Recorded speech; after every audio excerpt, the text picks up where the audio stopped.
todos, sejam bem-vindos. Meu nome é Rosana Rocha, eu sou doutoranda em educação, sou formadora de formadores, de professores e eu trabalho com algumas técnicas, dentre elas com as formações de professores por narrativas autobiográficas. Isso mesmo.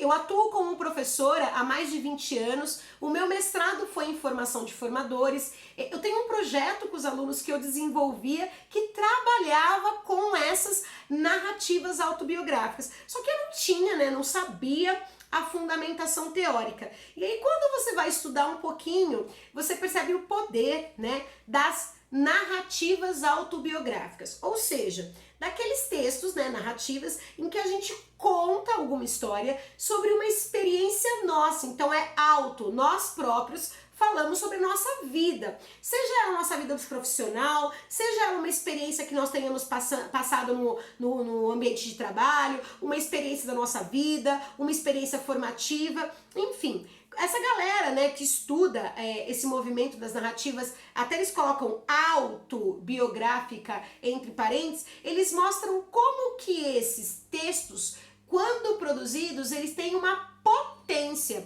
porque eles conseguem transformar as informações que ficam aqui na nossa cabeça, meio polimorfas, sem uma forma definida, então tudo a gente consegue organizar. Quando a gente fala sobre uma experiência, sobre uma história nossa, sobre uma coisa que nós vivemos, uma coisa que nós enfrentamos, quando a gente organiza, quando a gente escreve essa narrativa, nós temos não apenas a possibilidade de organizá-la. Então, imagina que as nossas ideias estão todas tumultuadas na cabeça. A gente consegue organizar, a gente consegue se distanciar. Já ouviram aquela expressão que para ver a ilha eu preciso de estar fora da ilha, distanciado? Ninguém consegue ver uma ilha dentro da ilha. Para eu perceber que é uma ilha, que é uma porção de terra cercada pelo mar ali, eu preciso estar longe para ver, nossa, é uma ilha, tá ali no meio do mar. E isso funciona também com as nossas vidas, com as nossas experiências como professor, como gestor, como profissional. Muitas vezes a gente está ali imerso, a gente está ali no meio da experiência e a gente não consegue entender, a gente precisa de um certo distanciamento.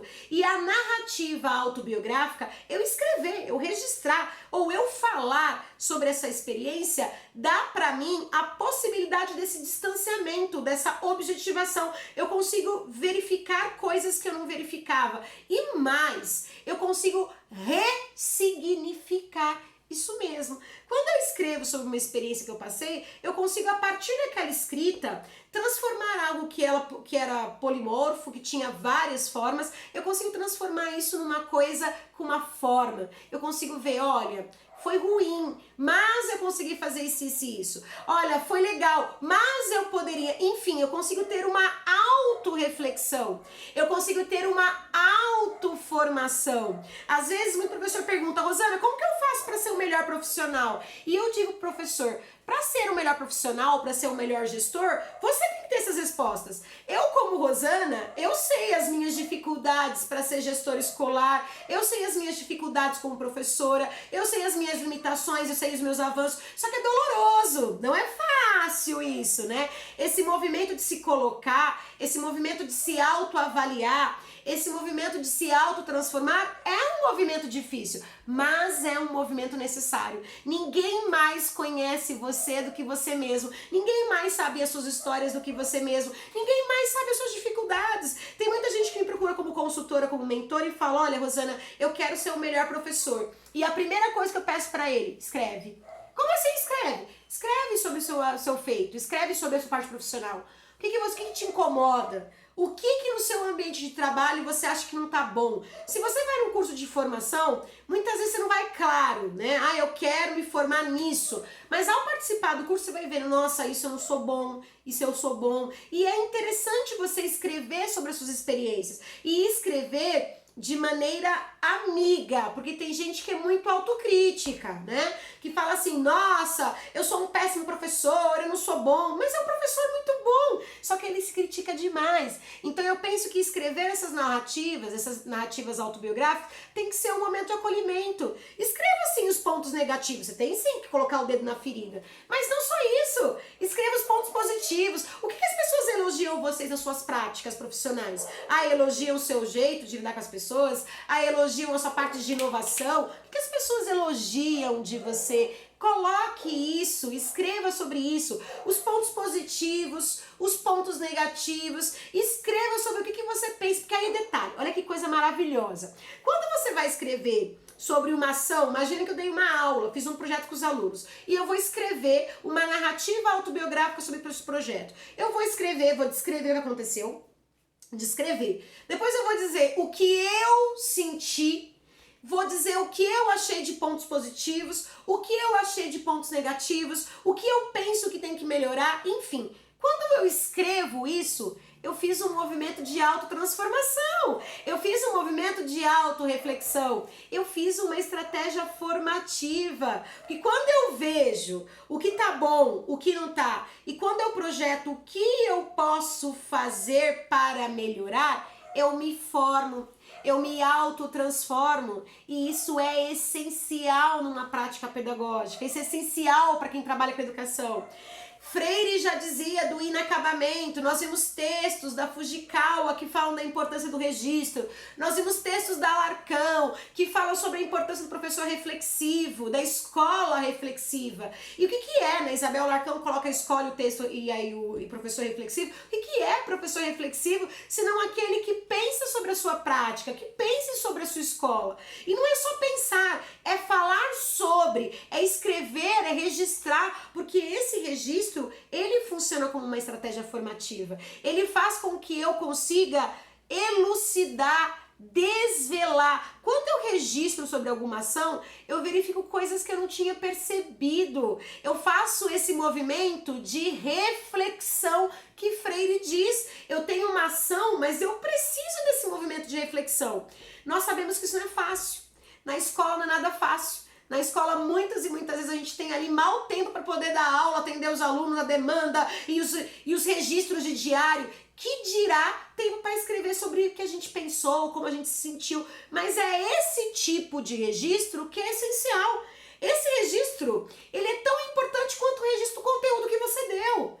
Porque você escrevendo sobre, olha, trabalhei com orações coordenadas, trabalhei com raiz quadrada, percebi que os alunos não iam... Esse meu registro, ele faz com que eu melhore e me aprimore profissionalmente. Aí eu, como gestor, fiz uma intervenção de um funcionário que fez isso. Me senti muito mal, porque percebi. E aí a gente vai crescendo profissionalmente. Então, a minha dica, né, é a seguinte. Se você está num curso de formação, é porque você quer melhorar. Você não está no curso de formação, muita gente está pelo né, evolução funcional, pelos pontos, por isso. Mas muita gente, como eu, que sempre procuram cursos de formação porque eles querem ser um profissional melhor. Eles querem ser um profissional que atua melhor, com mais segurança, com mais embasamento. Porque às vezes nós professores, gestores, temos muita prática. A gente tem que aprender o pra ontem. Mas a gente não faz aquela união entre a prática que nós temos, né, os saberes experienciais das nossas experiências, com os saberes teóricos. Nós temos pessoas que estudaram sobre isso. Freire, Padilha, Isabel Alarcão, a gente tá falando Fujikawa, um dos poucos, Placo, a Almeida, né, Souza, né, minhas professoras, as três últimas, né, a Vera Placo, Laurinda Ramalho, Clailza Prado de Souza, são profissionais que atuam inclusive no mestrado profissional da PUC de formação de formadores, e elas levam isso pra gente, essa importância da gente pensar que a gente tem que desvelar, que a gente tem que verificar, elucidar aqueles pontos que estão meio ali. E às vezes a gente tem um problema em escola e a gente joga ele para baixo do pano. E a gente finge que não tá ali, porque a gente... E ele continua ali. E às vezes esse problema vai crescendo, crescendo, crescendo. Então, se você busca uma formação, é porque você percebe que falta para você, né, uma fundamentação teórica. Só que a teoria, gente, sem estar atrelada à prática, é só teoria. É só, como diz o Freire, um blá, blá, blá. Então nós precisamos pegar a teoria e trazer para a prática. Traga a teoria para a prática. Os teóricos dizem a importância da gente escrever. Teóricos como Delory, Antônio Nova, Pinot, eles falam sobre a importância dos textos, das narrativas autobiográficas, textos em que eu descrevo a minha experiência profissional, para que nós aprendamos, para que nós façamos esse movimento de autotransformação, de autoatualização, que é o nome do curso que a gente tem, inclusive, de autoatualização. Então as respostas, muitas delas estão em vocês. E como que a gente faz para ver essa resposta? Eu preciso de objetivar, eu preciso de desvelar, eu preciso de mostrar, eu preciso de registrar. Então a minha dica neste momento é: comece a escrever. Escreva, abra um diário para você escrever de experiências profissionais, do seu caderninho de formação. Eu tenho certeza que ao escrever sobre uma prática, sobre uma situação que você teve que abordar um aluno ou um funcionário, como você se sentiu, como este aluno ou este profissional se sentiu, o que você poderia ter evitado, porque às vezes a gente tem situação que a gente vai com o aluno com tudo, a gente poderia ter evitado, enfim, esse registro, ele explica pra gente muita coisa. Esse registro, ele elucida, ele esclarece muita coisa, ele permite que nós façamos esse movimento de autoformação, de autotransformação. E é isso que eu queria trazer nesse curso. A gente vai falar sobre itens, vamos começar agora mais, mas eu gostaria que você tivesse esse olhar. Então a minha dica é, eu já pedi para que vocês produzissem uma narrativa autobiográfica, que vocês dissessem sobre a vida de vocês. Mas agora a gente vai para um novo ponto. A gente vai começar a escrever sobre nossas experiências. As narrativas autobiográficas vão falar sobre como que nós avaliamos, como que nós lidamos com a questão de poder em sala de aula, como que nós trabalhamos gerenciando a nossa sala, como que nós trabalhamos com a nossa rotina que é puxada. Eu tenho 2 cargos públicos, como a maioria dos professores do Brasil, e nós sabemos como é complicado manter 2 cargos, o duplo vínculo, enfim. A gente vai começar então agora a pensar sobre, refletir sobre a nossa profissionalidade docente. A gente vai usar para isso Tardif e Lessar. Vamos aprender, vamos usar Freire, enfim, mas vamos sempre trazer para nossa prática. Então a dica para agora é: pegue um caderninho, sabe aquele caderninho pedagógico, bonito, tem professor que é chique, né, caderninho bonitão, tem gente que é um caderno mesmo de anotar, mas deixa ali e vamos começar a registrar essas experiências. Como o curso é um curso de autoatualização, no final, ao final do curso, você vai sair com instrumentos para que você mesmo consiga se autoformar, se autoatualizar. É esse o objetivo, tá bom? Então na aula de hoje a gente falou sobre a importância, mais uma vez, dos textos das narrativas autobiográficas para a formação. No próximo a gente vai trabalhar com esse texto aqui, né? Sobre formação e socialização, os ateliês biográficos de projeto, que é o texto que a Delorine Montberger ela traz sobre uma estratégia formativa e que a gente vai utilizar aí no nosso curso. Em seguida, a gente começa a entrar na nossa seara aí das nossas atividades profissionais, tá bom? Vai ser uma semana maravilhosa, vem comigo que a gente vai aprender muito. Um grande beijo, tchau, tchau!